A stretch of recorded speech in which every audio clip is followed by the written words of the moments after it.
One, look, he ready. He got the basketball. He ready. Yeah, man. Episode. I mean, I guess it is episode one, but season two, on the court, off the court. I have Cotton here. He told me while we were off camera, no last names, just first names. He's on that level now. Welcome to the Nah, podcast, man. man. Humble as ever. Thank you. Thank you for having me. Now you're a teacher, right? Yep. Where are you at? I am at Kenner Middle School. Hmm. Okay. How long have you been involved in the teaching, coaching aspect of things? Oh man, I would say close to 10 years now. Oh wow. Okay. Yeah. Never ever thought I would be a teacher. Yeah. I just wanted to coach, stay close to the game. And in order to do that, I mean, there was a process you had to go through, and part of that was being in the classroom. Yeah. And um, I believe like my purpose is really servicing and helping others. And I kind of like fell in love with the aspect of being around the kids and just like, molding them to be better than I was, or Yeah. helping them avoid certain decisions, or just being that voice of confidence they need, on top of being able to give back to the game once the season started. And I've stuck with it ever since. Yeah, that's what's up. So your playing career, what did that look like? Like how did basketball find you? I ask every guest this question, but how did the game find you? My dad, man, he put the ball in my hands at a young age. If you know Cotton, like you'll hear the barbershop stories of this kid dribbling in front of the barbershop. And just from there, man, I just kind of like fell in love with it. Yeah, Um, Got a chance to play for some really good coaches, some really good programs, that kind of helped mold who I am and my outlook on the game. And it's kind of where I am now. yeah. You played at Kimball, Played at Kimball. and then after that, did you have an opportunity to play anywhere else? Played at Kimball, and then from there I went to Nevada, where I played Okay. for Mark Fox Yeah, and David Carter. yeah. Both are doing really well right now. And then I came back home to SMU, played Okay. for Matt Doherty, Yeah. and finished up playing for Larry Brown. What was that like playing D1 basketball?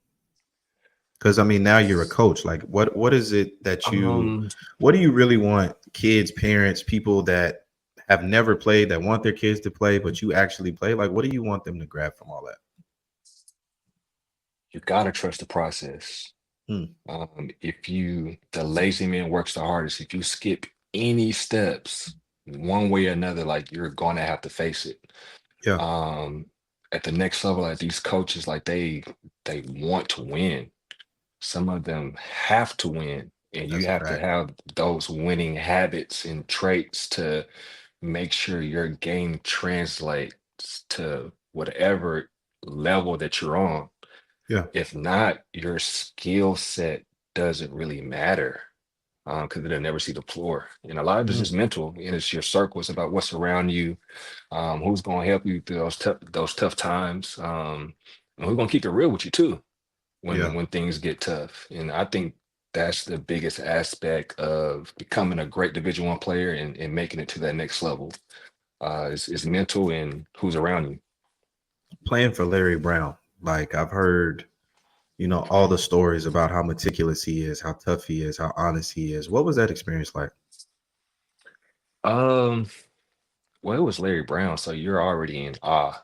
Yeah, And facts. because of that, he didn't really have to rah rah or like raise his voice a lot. Yeah, Um, you would just listen. Like you could whisper and you would want to know like what he's saying, just because like damn, like it's Larry Brown, his coaching yeah, tree. yeah, Um, he would stop every play. And I never really understood why like we couldn't get up and down, because before we make it past half court, like he stopped the play because something was wrong. Now that yeah, I'm older in my coaching career, I see why. Like he values the little things, and I think he truly believed that perfect practice makes perfect, not just mm, out there practicing without a purpose. yeah. But that was a really great experience. I can only imagine. I just learning from somebody who comes from an amazing coaching tree and then has an amazing coaching tree and coached amazing players. I can only imagine the diamonds that you got from that experience, and Yeah, then now man. giving that to the next generation. Yep. For sure it was a blessing to not just I graduated from SMU, and I had a chance to play for like Larry Brown, Hall of Fame Yeah, coach that Detroit Pistons, you think Allen Iverson, just how he was able to, Kansas. I mean, he's just a winner. He's probably he somewhere coaching is. right now, knowing him. He You doesn't know stay what? away from it. Yeah, I can see that. I can Yeah. definitely see that. So to today, you're coaching to today at 99 overall. So there's this Yep. team in Dallas. I just got back scouting, just got back on the sidelines in 99, 99. You got to go see 99, 99 overall. How did that start? Where did you guys come from? And we talked about it a little bit yesterday, but look, where we headed with that? Man, honestly, came from the bottom. Mm, Um, I took a group of fifth graders that nobody knew about, nobody cared about, and we buried ourselves in the gym. mm, Um, and I got a group of parents that understood where they wanted their kid to be their eighth grade year and where they want the kid to be their freshman year. Those two of the biggest transitions. And yeah. we just worked toward that goal. We started out getting our ass kicked, losing by 30. Um, but we ended winning by 30. So just, I mean, just working on the right things, picking up whatever gems I could pick up, whether it's off Twitter or stopping by practices and just really teaching them like the language of the game so that when it's for real, that they can be prepared and be ahead. Um, Yeah. but put a really great group together. I think when it's all said and done, if I'm able to keep the roster I have now, I would have nine Division One guys. Ooh, that's heavy. Yeah, yeah. That's real heavy. Yeah, I got MJ Boyd. He's a point guard out of uh Euless. He's at Grace Prep. He Okay. reminds me of Halliburton. Hmm. You're gonna see him. He might not pass the look test, but any other best PG in 2028, he's outcompeted him every time. And he'll Wow. dunk your Yeah. ass too. Nah, really, Hold on. really. Hold on. How old is he? How old Yeah, is he right now? He's what? Eighth, what, ninth he's grade now, right? ninth grade. Yeah. How tall is he? He is 6'1". Like he Can we started dunk? catching bodies at the end of last year. Okay. But that was because of the conversations and the vision we had his sixth grade year. Yeah. Like none of it happened by surprise. I think that's Um, missed a lot. Like I think that part of the process with all the team jumping and all of the trying to find these different situations, people really miss. I know I have another friend, Sean Ward, 3D, yep. 3D basketball. He's the same type of way. He gets these kids from fourth, fifth grade, and they end up with him, all throughout their high school career when they could have taken other opportunities. But they, like you said, they bury themselves in the gym. It's terminology, it's skilling, it's teaching the game, it's all of it. And now when you look up at them, they're an independent, grassroots program, but they're out here smacking all these EYBL, Adidas. They can play with anybody, anybody. And I mean, it starts with the coaches, man. It And starts with you guys. and I feel at the end of the day, the way these kids hop around, everybody's an independent. We just all Mm, play on different platforms. mm, Um, yeah, man. Shout out to the 99 guys, 2028. They're gonna do some very special things. Josiah mm. Rose, who's at Faith Family. We got Langston Cordova Giles, my kid. He'd probably be one of the best shooters in his class. Bebe Yeah, Groom at North Crowley doing some love. playing I for saw. I just saw Bebe Dejounte at Murray. Pangos. Yeah. Oh man, listen. I saw Bebe at Pangos, and he was shooting the cover off the ball. I was like, "Yo, him next to Yeah. Isaac is a problem." They're Yep. really going to surprise because Isaac gets all of the attention, and Hmm. he's going to. I give it a couple of games before he's on the Yeah, scouting report, and you got to deal with him. yeah, you need that wingman. Yeah. So I think the future is bright, man. I've developed some really nice bigs. Xavier Young is at Louisville. Micah Hewlin is at Faith Family. Yeah. So I mean the future is bright for 99. I saw Xavier he was at Pangos too, and Yep. yeah, very much enjoyed this game. Very much. You can Hmm. tell he's young. You can see he's young, but you can see where he's headed. You can see where he's going, and yeah, Yeah. man. No, that's really dope. But you guys, you said they're going to do some big things, but you already accomplished something this past summer. Okay. You guys did something special, and what is it that you Yeah, did? we as an independent played on the Junior 3 SSB circuit. We went Adidas. Yeah. 17-0. Yep. And went to Rock Hill, won Adidas Nationals. And Mm, as our reward, we are a 15U3 SSB team. 15. So Sponsored. I mean, yeah, we get the platform, we get the stage. So I'll So take it. yeah. So now you get to prove it. We get to go prove How it. now? Like how to you? How important is the independent? How important is being on a stage like that? Getting a shoe deal, sponsor team, a circuit. Is that like ultimate achievement, or is it just like another step? Um, it definitely helps, man. I think platforms do matter. Yeah. Platforms definitely do matter. And I think the platforms we have now have done a pretty good job of getting kids where they need to be. Yeah. You look up, like, there's college coaches everywhere. Do I think you have to be on a platform to be successful? I don't. I mean, there's Yeah. guys like you, there's guys like myself, there's guys like, other media sources in Texas, like they help. But I mean, college coaches, like, they get paid to find you. Yep. They do. And you do right by the game, like, they gonna find you. Yeah. That's a They fact. they gonna find you. That is a fact. Speaking of, you got an event coming up. I get to spend Saturday with you guys watching basketball. Talk about it a little bit. This is the first year, right? This is the first year. Okay. So talk about the it is give us the title of it. Give us the whole Um, rundown. the Scholastic Preseason Invitational. The vision was to give both player, coaches, media outlets, fans quality and excitement. You have one game, and the way I look at it, being a coach in high school as well, like, we do a lot of fall leagues, we do a lot of spring leagues and stuff in the summer to prepare for the season. I'm more so thinking about the kids' bodies. Yeah. You get one real game, one real matchup. Iron sharpens iron, and we just go compete on a stage full of excitement, on a stage full of energy, on a stage just for the players and the coaches. Yeah. I mean, I'm looking at the schedule.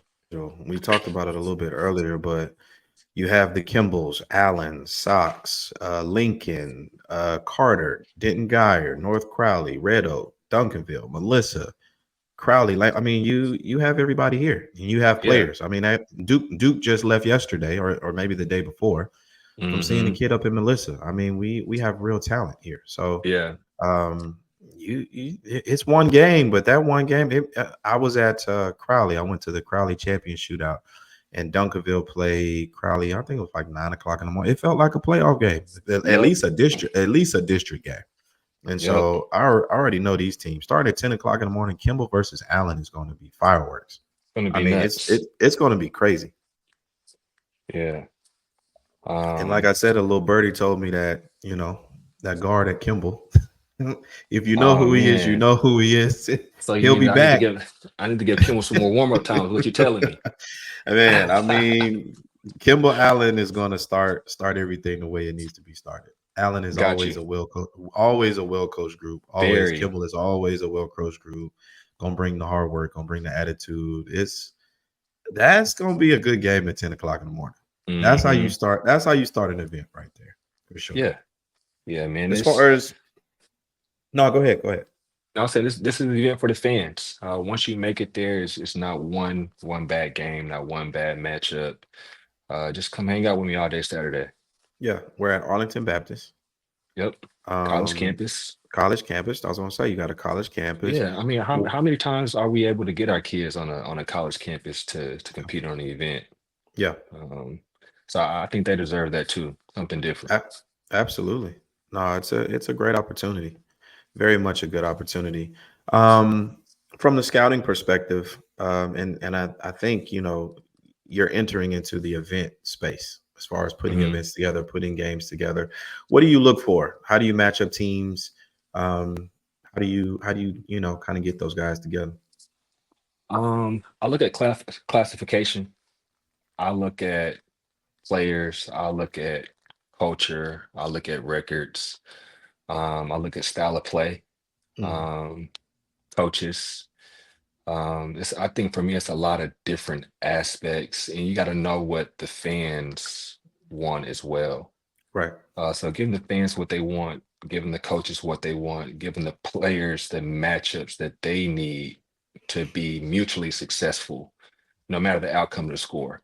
Yeah. Because at the end of the day, it's about them. Even with all the transferring and the moving and all of that, how good is Dallas basketball? Dallas high school basketball. How good is it? I would take Dallas against any state, any city in the country. Mm, I mean, I really would. I think our style of play is so ambidextrous that you don't know a Texas kid is a Texas kid until you know.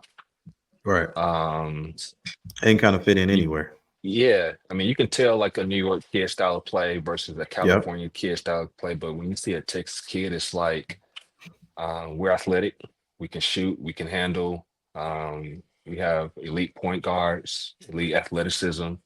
Yeah. We produce some elite defenders. So we got a little bit of everything here. Yeah. Courtney Dion, shout out Courtney. Yep.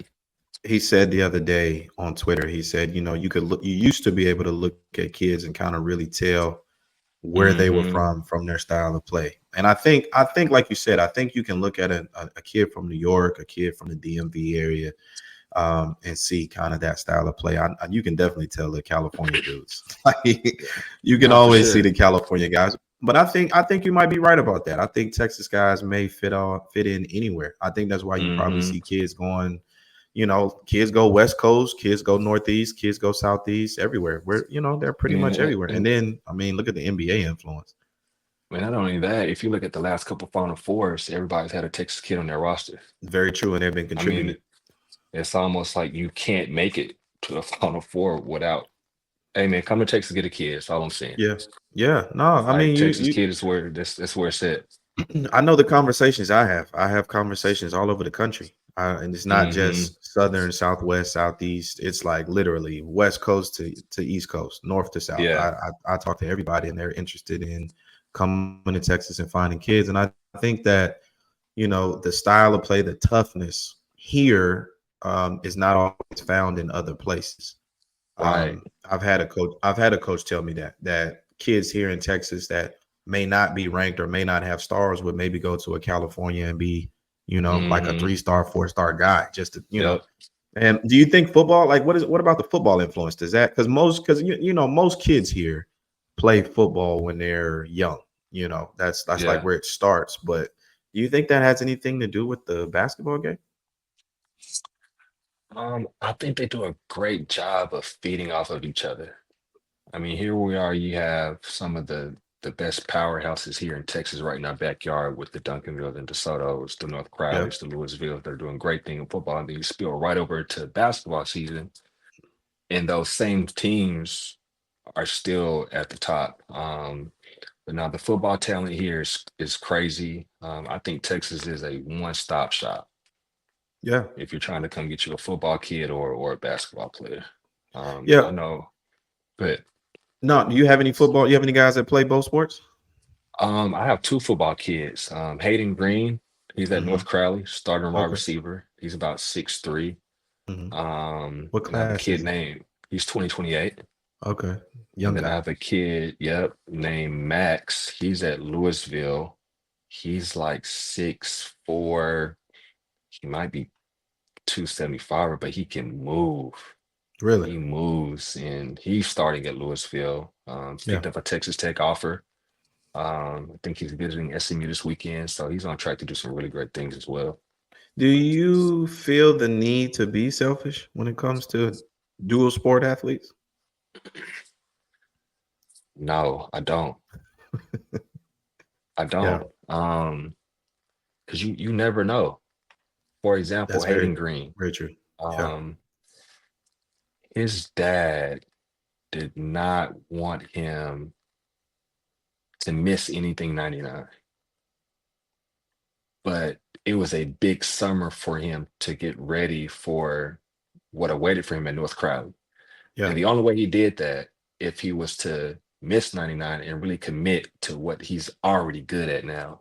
Yeah. If I would have held him back from that opportunity and been selfish and like, nah, man, I need you, you missing practice, or if you can't make it on time to the game, don't come. I mean, he'd probably be on JV due to lack of strength or missed reps, but he's on varsity excelling. So no, I don't think I don't think we have the right to be selfish. Yeah. I don't think we have the right to be selfish at all, man. Let these kids explore.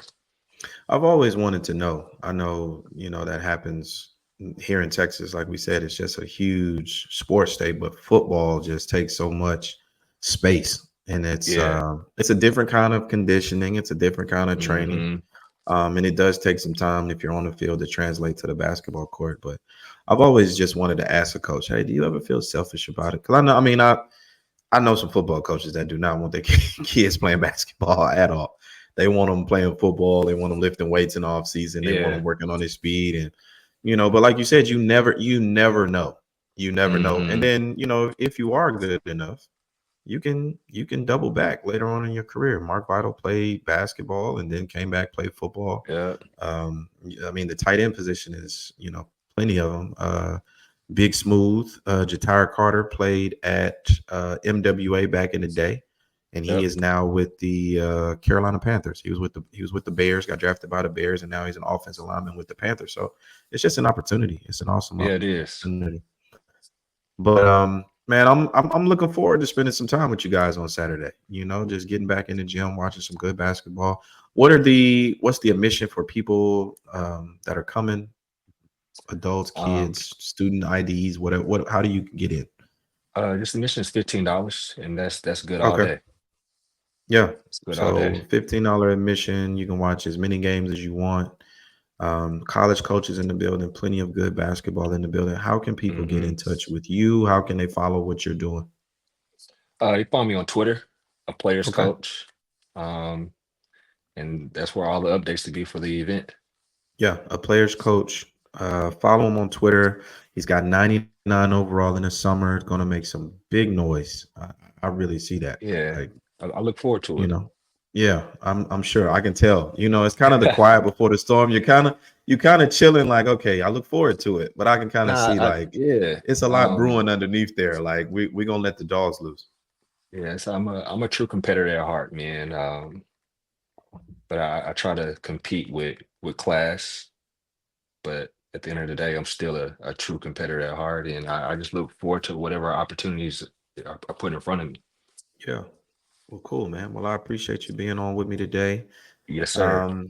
I'll probably have you back summertime, springtime. I'm pretty sure Okay. I'll be talking about your kids. We'll have you back to talk about it and connect. And I'm sure I'll see you on the road somewhere. But Saturday, I look forward to Saturday, Saturday. Yeah, seeing you November guys on 2nd, Saturday, November Scholastic 2nd, Preseason Arlington Invitational, Baptist. What is Arlington it? Baptist, What is it? Schol- Preseason Scholastic Preseason Invitational. Scholastics preseason invitational. Yep. First year.